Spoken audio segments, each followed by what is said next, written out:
안녕하세요. 양도소득세에 대해서 설명을 드리도록 하겠습니다. 2021년 인상된 양도소득세를 보면은 2021년 이후 다주택자는 양도소득세율이 인상이 되었습니다. 조정 대상 지역 2주택자인 경우에는 기본세율 플러스 10%인 걸 기본세율 플러스 20%로 상향을 하였고, 조정 대상 지역 3주택 이상인 경우에는 기본세율 20%였던 것을 기본세율 30%로 상향하였습니다. 2021년 7월 10일에 부동산 대책에서는 양도소득세 단기 양도를 한 분들에게 이 환수하는 그런 개념으로 이 세율을 인상했는데, 1년 미만인 경우에는 40%였던 것을 70%로, 2년 미만 기본세율은 60%로 상향을 하였습니다. 지금 표에 보시면은 1년 미만인 경우에는 70%로, 2년 미만인 경우는 60%로 상향된 것을 볼 수 있습니다. 2021년 가세 표준에 따른 인상된 양도소득세를 보면 1200만원 이하인 경우에 6%인 세율이 2주택일 때는 26%, 3주택일 때는 36%로 중과되는 걸 볼 수 있습니다. 그리고 15원이 초과를 하면은 45%였던 세율이 65%와 75%로 중과되는 세율의 표준표를 보고 계십니다. 그래서 양도소득세, 이 비과세 요건이 아주 중요한데, 이 비과세 요건이 5가지 정도의 요건이 있습니다. 첫째는 조정 대상 지역에 따라 달라지고, 두 번째는 17년 8월 2일 기준에 해서 전후의 취득 시기에 따라 달라지고, 그 다음에 보유기간이 2년 이상인지, 그 다음에 거주기간이 2년 이상인지, 그리고 주택가액이 고가주택으로 분류되는 9억 원 이하인 경우에는 비과세가 되는데, 9억 원 이상인 경우에는 초과분은 과세를 받게 됩니다. 그리고 양도소득세 비과세 요건 판정 기준인데, 그 기준이 두 가지가 있습니다. 즉 취득일을 기준으로 하는 경우와 양도일을 기준으로 하는 경우가 있는데, 1세대 1주택 비과세를 판단하는, 즉 2년 보유, 2년 거주를 판단하는 경우에는 취득일을 기준으로 하고, 또 일시적 2주택 비과세 기준을 하는 경우에도 역시 취득일을 기준합니다. 그러나 양도세율을 적용할 때, 중과산의 일반세율을 하는 세율을 적용할 때는 양도일을 기준합니다. 그리고 전국의 특별공제도 역시 양도일을 기준합니다.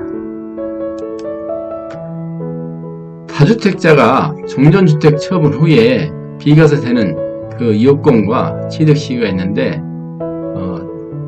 다주택자가 종전주택을 처분 후에 1주택 비과세하는 요건에는 규제 지역에 있는 경우에는 2년 이상 보유 및 거주를 하면 되고, 비규제 지역인 것은 2년 이상 보유만 하면 됩니다. 즉 거주 요건이 빠지게 되죠. 그리고 17년 8월 2일 기준에서 보유와 거주에 따라 달라지는데, 17년 8월 2일 이전 취득 시에는 2년 이상 보유를 해야 되고, 그리고 또 17년 8월 이전 매매계약 체결 후에 계약금지를 사실을 증빙서를 확인한 경우에는 2년 이상 보유를 하면 됩니다. 그러나 17년 8월 3일 이후 취득, 그리고 또 조정 대상 지역인 경우에는 2년 이상 보유도 하고, 또한 2년 이상 거주도 하는 조건이 하나 추가됩니다. 그러나 17년 8월 3일 이후에 취득했다 하더라도 조정 대상 지역이 아닌 경우에는 2년 이상만 보유를 하면 됩니다. 이걸 다시 한번 설명을 해보면요. 일단 비과세 요건 조정과 보유 기준일이 주택 취득일을 기준을 하고, 지금 보시면은 비규제 지역인 경우에는 2년 이상만 보유를 하면 되는데, 조정 대상 지역인 경우에는 나눠집니다. 즉 취득 시점을 17년 8월 2일인 경우에는 2년 이상 보유를 하는데, 취득 시점이 17년 8월 3일인 경우에는 2년 이상 보유를 하고 또 거주를 추가로 해야 한다는 그 요건이 추가됩니다.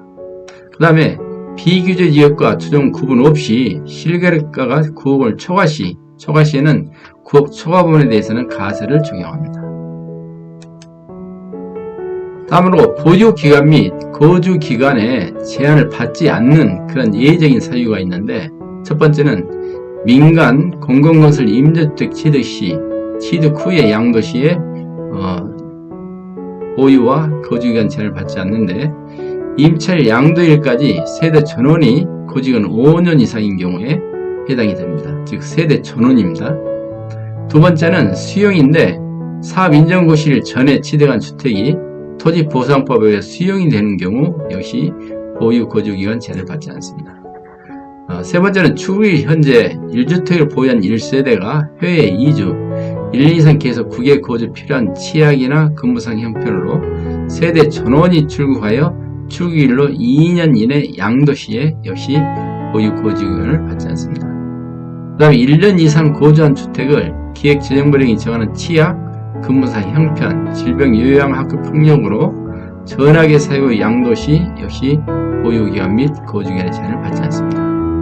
그 다음에는 거주기간 제한을 받지 않는 예외 사례인데 그때는 임대주택인데 2019년 12월 16일 이전 사업자 등록 시 그리고 임대사업 등록 시 단 민간주택 43조 위반해서 임대모 기간 중에 양도하는 경우와 임대보증금 또는 임대료 연증을 5% 초과 시에는 제외를 합니다. 양도소득세 부과 시 1주택 요건을 살펴보면 1주택 요건은 일단 주택은 허가나 공부상 이용도 관계없이 사실상 주거용으로 사용한 건물로 판단을 한다는 겁니다. 그 다음에 주택요건 검토상에 보면은 일단 이게 주택에 해당하는지 확인을 하고 그 다음에 소유권이 거주지역에 있는지 여부를 확인하고 소유 목적에 따라 주택이지만 주택수에서 포함되지 않는 주택 여부를 확인을 하고 또 사실상 사용 목적이 주거용인지 이런 부분을 확인을 해야 됩니다.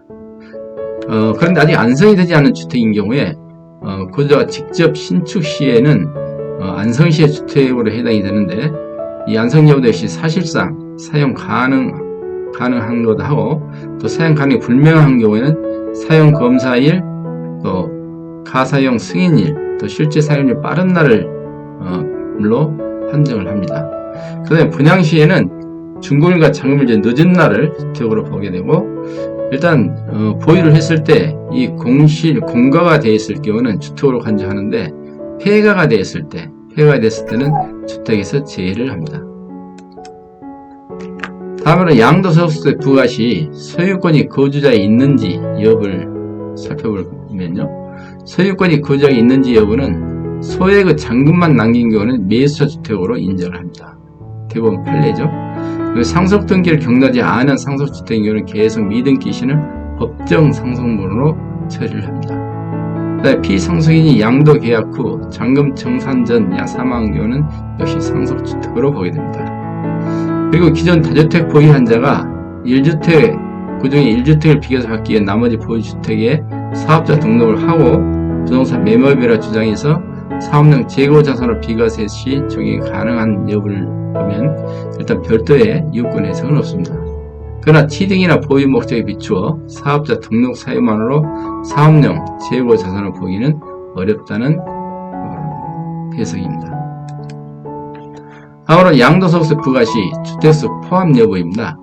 상시 주요 주거용이 아닌 별자인 경우에는 소유자가 휴양, 피서, 일학 목적으로 사용하는 경우 지속적으로 상시 주거용으로 사용한 것이 아니라면 주택으로 볼 수 없다는 대법원 판례가 있습니다. 그다음에 아파트를 기숙사로 사용하는 경우에 거주의 주택으로 봅니다. 이건 대전구법 판례입니다. 그다음에 가정보육시설이 언제라도 주택을 이용 가능한 상태이므로 거주지의 거주 여부를 불구하고 주택으로 본다는 대법원 판례가 있습니다. 그 다음에 무허가 주택은 허가받지 않은 주택이라도 주택 구매에 불구하고 1주택으로 보는데 일단 재산세가 부과가 되거나 세입자가 주민등록을 이전 시에는 주택으로 적발이 됩니다. 그 다음에 무허가 주택 한 채만 보유한 경우에는 1세대 1주택에 해당하여 비과세를 받을 수 있습니다. 그 다음에 펜션은 현행 건축법상 펜션에 관해서는 건축물 관리 대장상 별도의 규정이 없는데 사실상 사업용 숙박용을 제거하는 건물이므로 주택에 해당하지는 않으나 펜션을 숙박용으로만 제거하는 경우 주택에 해당하지 않으나 세대원이 해당 건물로 고서 등을 이전하여 주택으로 사용하는 경우에는 겸용 주택으로 봅니다. 오피스텔은 양도소득세 추징당하는 대표적인 사례인데 세입자가 주거용 사용 시 주택으로 판정을 합니다. 근데 만약 공실인 주택인 경우는 약간 달라지는데 주택을 인정하지 않는 경우에는 주택 양도일 현재 공실로 보유하는 오피스텔의 경우 내부 시설 및 구조 등을 주거용으로 사용할 수 있도록 변경하지 아니하고 건축법상 업무용으로 사용 승인된 형태를 계속 유지를 하면 주택으로 인정을 받지 않습니다. 그러나 내부 시설 및 구조 등을 주거용으로 변경하여 항상 주거용으로 사용이 가능한 경우는 주택으로 인정을 합니다. 그 다음에 휴양지 등의 아파트 휴양시설 이용 시에는 아직 공적 견해가 없습니다. 이상으로 양도소득세를 알아보았는데 지금 양도소득세 때문에 이 세종 나성동에 주상복합 아파트를 입주하는 분들이 양도소득세를 많이 물어보고 있는데, 지금 나성동의 주상복합 아파트는 총 3,518세대가 2021년 9월까지 해서 입주를 하게 됩니다.